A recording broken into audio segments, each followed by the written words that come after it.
Produce చేసి మరొక hit అందుకోబోతున్నటువంటి మా ప్రొడ్యూసర్ ఎస్కేఎన్ గారిని మాట్లాడవలసిందిగా రిక్వెస్ట్ చేస్తున్నాం.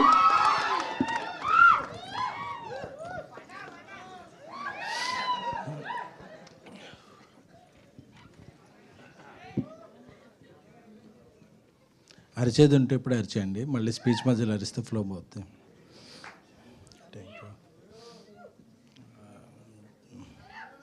చాలా రోజులైంది, ఈ ఇయర్లో ఇదే ఫస్ట్ టైం అనుకుంటా.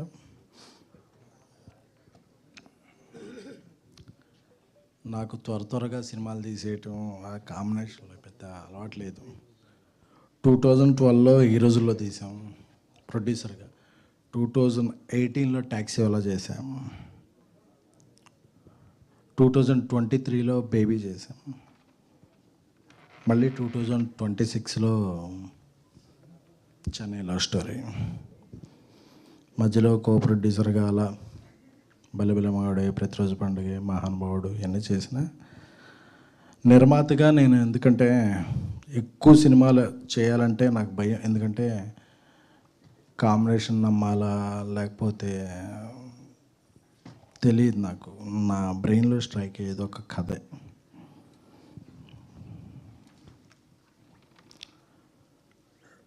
TV9లో జర్నలిస్ట్గా 2700 రూపీస్ శాలరీ. నాకు మై కెరీర్ స్టార్టెడ్.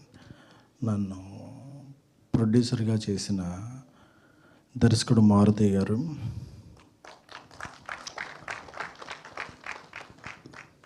అలాగే స్విఫ్ట్, ఎస్టీము, ఆల్టో ఈ కార్లే తెలిసిన నాకు బెంజ్ కార్ కొనుక్కునేలా చేసిన డైరెక్టర్ నా చైల్డ్హుడ్ ఫ్రెండ్ సాయి రాజేష్ గారు.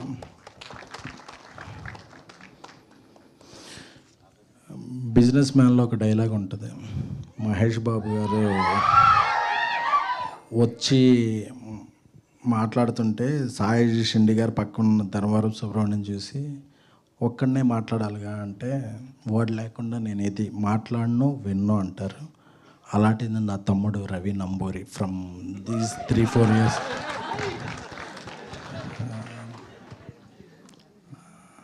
అంటే మనం ఎవరి వల్ల ఎదిగామో, మనకు ఎవరున్నారో అదనేది ఎప్పుడు చెప్పుకోవాలి. ఒక మారుతి, ఒక సాయి రాజేష్, ఒక రవి, వీళ్ళందరూ మై నెక్స్ట్ డైరెక్టర్స్, రాహుల్, వీళ్ళందరి వల్ల నేను ఈ స్టేజ్ మీద ఉన్నాను. కానీ లేకపోతే ఇలాంటి పెద్ద స్క్రీన్లో టికెట్ కొనుక్కుంటా కూడా ఆలోచించే కుటుంబం మాది.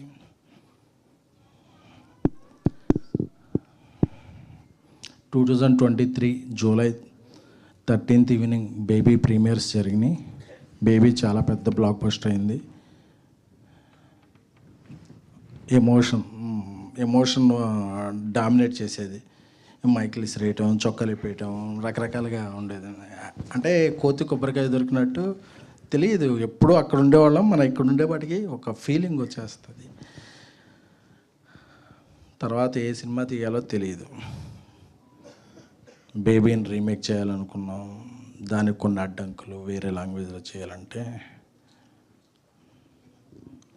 అవన్నీ జరుగుతున్నప్పుడు సక్సెస్ఫుల్గా హిందీలో చేస్తున్నాం. Thanks to our director, my friend Rajesh గారు. తెలుగులో ఒక సినిమా చేయాలి, అందరూ కూడా ఒక హిట్ అయిన కాంబినేషన్తో చేద్దాం, ఒక పెద్ద ఒక స్టార్ హీరోతో చేద్దాం. ఇయే సజెషన్స్. అప్పుడు ఒకరోజు రాజేష్ గారు ఒక పెంట్ హౌస్లో కూర్చున్నప్పుడు ఈ స్టోరీ చెప్పి ఇది ఎలా ఉందన్నప్పుడు నాకు బాగా స్ట్రైక్ అయింది. ఈ సినిమా చేద్దాం ఉండాలి. నెక్స్ట్ మన ఇద్దరం, అంటే తను డైరెక్టర్గానే కాకుండా ప్రొడ్యూసర్గా, అంటే ఇక్కడ రాజేష్ గారు గొప్పతనం చెప్పుకోవాలి. ఒక సినిమా పెద్ద బ్లాక్ బస్టర్ అయిన తర్వాత ఆ సినిమా ప్రొడ్యూసర్తో చాలా తక్కువ మంది డైరెక్టర్లు జర్నీ చేస్తారు. ఎందుకంటే వాళ్ళకి అంతకు మించిన ప్రొడ్యూసర్లు ఉంటారు, అంతకు మించిన ప్రొడక్షన్ హౌస్లు ఉంటాయి, అంతకు మించిన ఆఫర్లు ఉంటాయి, ఎన్నో ఉంటాయి. అలాంటి ఇండస్ట్రీలో ఆయన నా ఫస్ట్ సినిమా ప్రొడ్యూసర్, ఆయన నా చిన్ననాటి స్నేహితుడు, ఆయనతోనే నా ప్రయాణం అని చాలా చాలా చాలా కొద్ది మంది వ్యక్తుల్లో మహోన్నతమైన వ్యక్తిత్వం ఉన్న వ్యక్తి సాయి రాజేష్ గారు. అంటే ఆయన డబ్బులకి దీనికి ఈజ్ కాదు నా ఫ్రెండ్ అని. సో ఆయన ఈ కథ చెప్పినప్పుడు చాలా బాగా నచ్చింది. ఇదే మనం చేద్దాం అన్నప్పుడు ఎవరిని డైరెక్టర్గా పెడదాం అన్నప్పుడు, ఎందుకంటే ఆయనకి చాలా పర్టికులర్గా ఉంటుంది. ఆయన కథ ఎవరన్నా డైరెక్ట్ చేసేటప్పుడు అది ఎవరు డైరెక్ట్ చేస్తారు, దాన్ని ఎలా తీసుకెళ్తారు, తీసుకెళ్ళిన తర్వాత ఆయన నేమ్ ఎలా క్యారీ చేస్తారు, ఆయనతో ఎలాగ రిలేషన్లో ఉంటారనేది చాలా ఇది ఉంటుంది. ఆయన నోటి నుంచే వచ్చిన ఫస్ట్ నేమ్ మన రవి అయితే బాగుంటుంది కదా. ఎందుకంటే బేబీ సినిమాలో చిన్న చిన్న కొన్ని లాస్ట్లో జూలై 14th రిలీజ్ చేయాలంటే మాకు రవి వచ్చి హెల్ప్ చేయడం, అంటే ఒక చిన్న సాయం చేసినోడు కూడా. అంటే చాలామంది డైరెక్టర్లకి వాళ్ళ డైరెక్షన్ డిపార్ట్మెంట్లో పేర్లు కూడా గుర్తుండవు, బట్ ఒక చిన్న సాయం చేశాడని రవి మంచి రైటర్ కదా, మీతో చాలా ఇయర్స్ నుంచి ట్రావెల్ అవుతున్నాడు, మనం డైరెక్టర్ని చేద్దాం అనే ఫస్ట్ డెసిషన్ రాజేష్ గారిది. నాకు నా తమ్ముడి పేరు ప్రపోజ్ చేసినప్పుడు నాకు అసలు చాలా ఆనందం వేసింది. డన్ రవి నువ్వు చేద్దాం అంటే రవి వెంటనే అన్నా మీరు ఇది కొద్దిగా పెద్ద సినిమా ఎలా అయ్యేలా ఉంది, అది ఓకే అని చెప్పాడు. బట్ రవి పొటెన్షియాలిటీ తెలుసు, he is very superior writer. And తనకి ఒక ఈ రోజుల్లో biggest degree is common sense. తనకి అది చాలా బాగా ఉంది. అంటే ఏ సీన్ ఎలా ప్రొజెక్ట్ చేయాలి, ఏ హీరోని ఏ హీరోయిన్ని ఏంటి అనే చాలా చాలా చాలా చాలా తనకి సినిమా మీద చాలా గ్రిప్ ఉన్న వ్యక్తి. సాఫ్ట్వేర్ జాబ్ చేసుకుని ఒక 7-8 years నుంచి సాఫ్ట్వేర్ జాబ్ని పక్కన పెట్టి నా క్రియేటివ్ ఫీల్డ్లో ఉండాలి అని చెప్పి 2017-18 నుంచి మాతోనే ట్రావెల్ అవుతున్నాడు రవి. అలాగా ఈ సినిమా కథ రూపాంతరం చెందింది. ఎలా చేయాలి, ఏం చేయాలి, హీరోలు ఎవరు, కాంబినేషన్లు ఇవన్నీ అనుకున్న తర్వాత ఒకరోజు పుష్ప లాస్ట్ సాంగ్ రిలీజ్ అనుకుంటా, నేను చెన్నైలో ఉన్నాను. రాజేష్ గారు వెళ్ళారు కిరణ్ గారికి నేరేషన్లో. అప్పుడే కేరామ్ మంచి సక్సెస్ అయింది, కా మంచి సక్సెస్ అయింది. సక్సెస్ తర్వాత కిరణ్ గారి డేట్ల గురించి చాలామంది ప్రొడ్యూసర్లు, ప్రొడక్షన్ హౌస్లు ఇది ఉన్నప్పుడు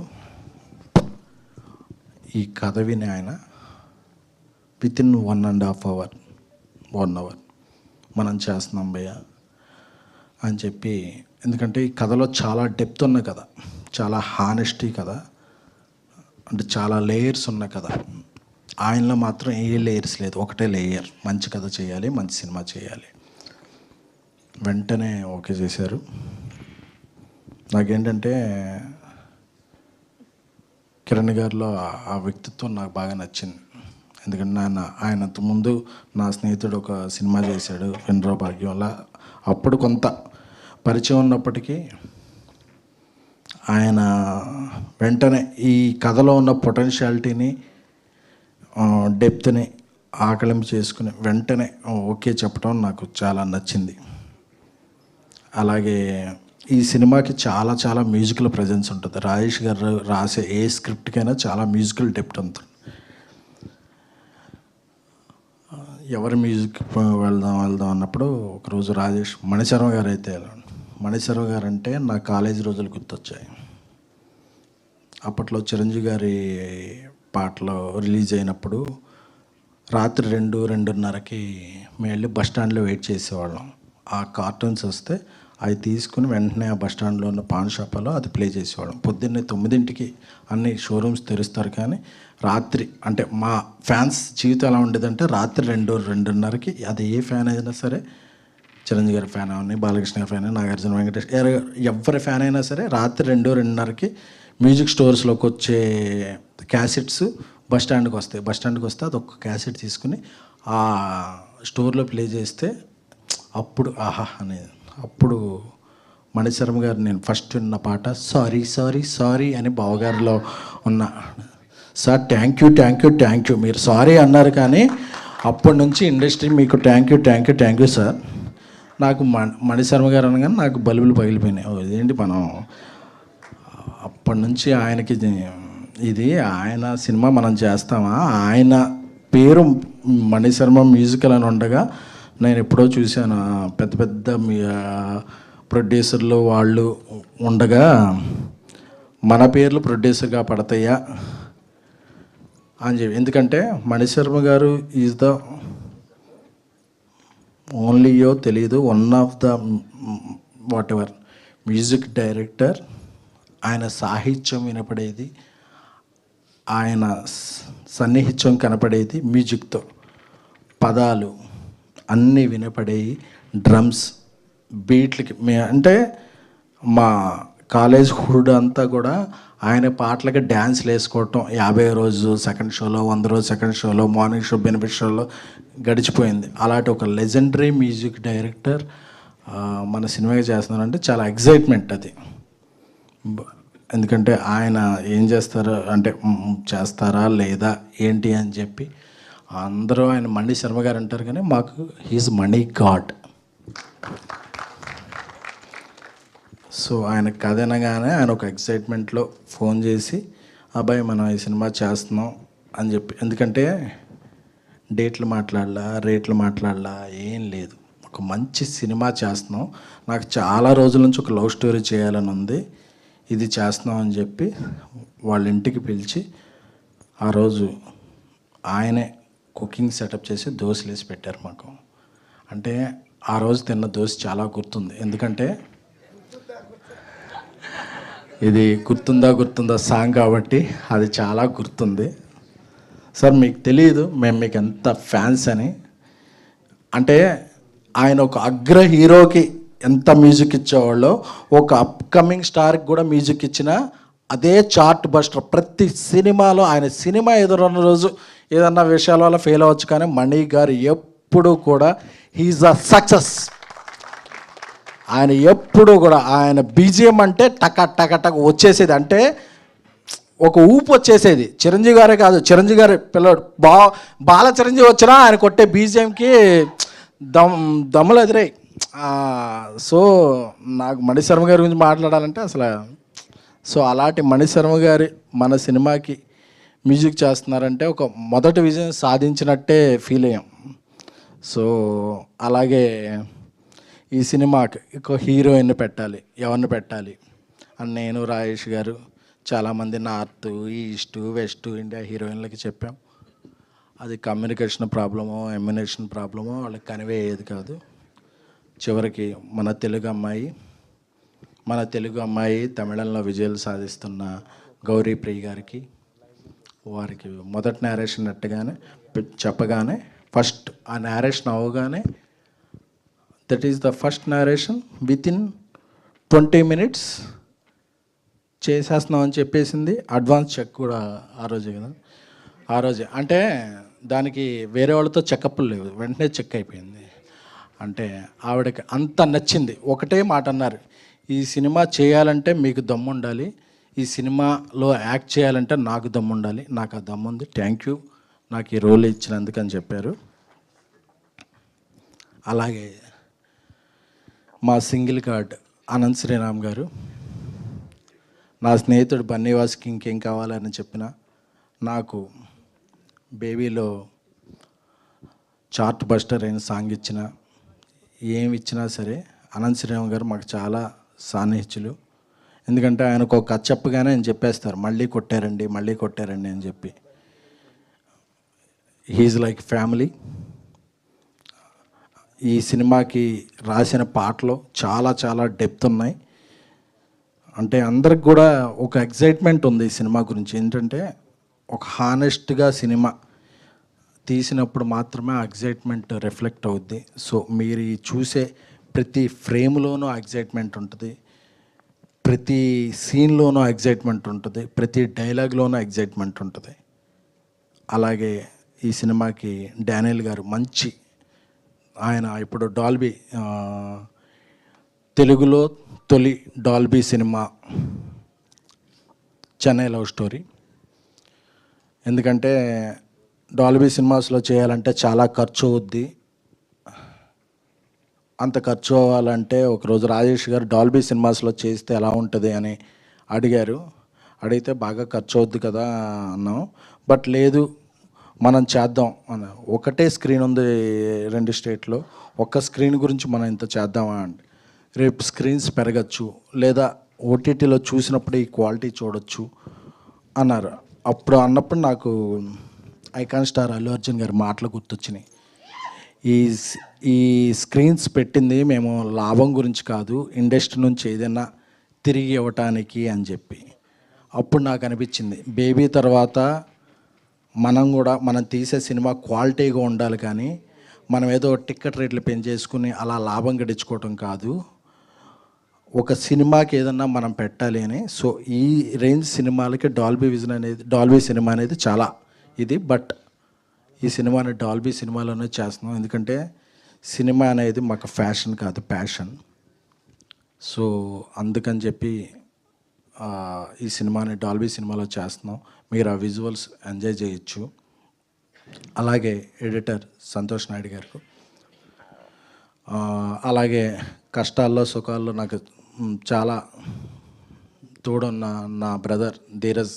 ఎందుకంటే బేబీ సినిమాని చాలామంది నమ్మనప్పుడు ఆంధ్ర మొత్తం నేనే చేస్తాను అని నాకు ముందు వచ్చి తన డిస్ట్రిబ్యూటర్గా, హ్యాపీ బర్త్డే ధీరజ్. ఎందుకంటే నాకు ఎప్పుడన్నా ఒక స్టెప్ బ్యాక్ వేసినప్పుడు మనల్ని ముందుకు పుష్ చేసే ఉండాలి. అలానే ఏదన్నా స్టెప్ బ్యాక్ వేస్తున్నప్పుడు నన్ను ముందుకి పుష్ చేసే వ్యక్తి మై బ్రదర్ ధీరజ్. సో ఆయన ఈ cinema co producer. Happy birthday Dheeraj. Party కొంచెం మట్టుగా. సో ఈ సినిమా ఇంతమంది కలిస్తే, అంటే ఈ సినిమాకి ఏ ఒక్కళ్ళు ఇదైతే కాదు, ఇంతమంది కలిస్తేనే ఈ సినిమా. సో ఇంత దూరంలో ఉన్న ఈ స్క్రీన్కి వచ్చిన మీడియా మిత్రులందరికీ కూడా, అలాగే ప్రత్యేకంగా చెప్పుకోవాలంటే టీఎఫ్జేఏ, అలాగే నా టీంలో ఒక మెంబరు మొన్న ఒక లంగ్స్ సంబంధించిన ఇది వస్తే 11 lakhs అసోసియేషన్ తరపున ఖర్చు పెట్టి వాళ్ళందరికీ అసోసియేషన్ ఉందని చెప్పిన మా టీఎఫ్జే పెద్దలు రాంబాబు గారికి, రఘు గారికి, లక్ష్మీనారాయణ గారికి, నాయుడు గారికి, అందరికీ కూడా. సో ఇలాంటి అసోసియేషన్ ఉన్నప్పుడే మన మధ్య అసోసియేషన్ స్ట్రాంగ్గా ఉంటుంది. సో అందరికీ కూడా మీరు ఇలాంటి ఇంకెక్కువ చేయాలి. సో ఇక్కడికి వచ్చిన ఇతర మీడియా పెద్దలకి, జీవి గారు అంటే నాకు మొదటి నుంచి ఉంది. ఆయన ఐడియల్ బ్రెయిన్ డిస్కషన్ బోర్డులో 2001-2లో పోస్టింగ్లు వేసేవాడిని. ఇప్పుడు నా సినిమాలకి ఆయన రివ్యూ రాస్తున్నారంటే this is my achievement. So అందరికీ కూడా, సో ఎప్పుడైనా ఎగ్జైట్మెంట్లో ఏదన్నా మాట్లాడినా మీ అందరికీ ఇక్కడ అప్పుడప్పుడు యాంకర్లు అది పిలుస్తుంటారు బ్రాండ్ అని. నాది బ్రాండ్ కాదు, మీతో ఉన్న బాండ్ అంతే. I'm not a brand. ఎందుకంటే ఎస్కేన్ అనేవాడు ఏం కాదు, ఒక మిడిల్ క్లాస్. మా నాన్నగారు రైల్వే పార్సల్ సూపర్వైజర్. నేను ఈరోజు ప్రొడ్యూసర్గా ఉన్నానంటే ఒక గీతా ఆర్ట్స్, ఒక యూఏ క్రియేషన్స్, ఒక మైత్రి, అందరూ కూడా నన్ను నమ్మి నీ వెనకాల మేము ఉన్నాం, నువ్వు ఏ జర్నీ చేసినా అని.